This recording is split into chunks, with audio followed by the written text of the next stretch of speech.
Hey, for just a moment, I want to talk to you again about something I really get excited about. And I guess I get more excited because I'm a preacher. And preachers like to talk, and preachers like to preach. But Jesus liked to preach. Let me tell you why preaching is important.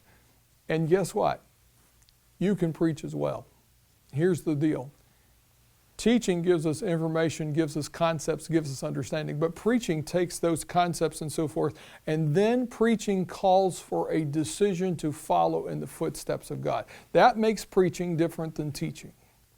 A lot of times we hear lots of things, but here's what good preaching does, and Jesus did this well. Jesus not only told us what the kingdom of heaven is like, what this was, but then Jesus would get to the point where he'd say, guess what? Now that you've heard, you can't stay the way you are. You have to act upon the words that I have spoken if you want to be a part of the kingdom of heaven and a follower of me. You know, he encapsulated well in one of his stories there on the Sermon on the Mount, where he talks about the two builders, the wise man who built on the rock, the foolish man who built on the sand.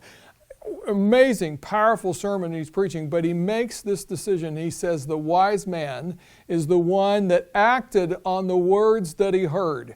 And that's what preaching's all about. Well, here's the thing. You don't have to be a trained school preacher in one sense. You can still be a preacher as long as you tell your story. Think about this. You tell your story, and then when you finish telling your story, you say, you know what? You too can follow in the same footsteps that I did. You heard it from me. It's really like one beggar telling another beggar where the bread is, and then you go find the bread.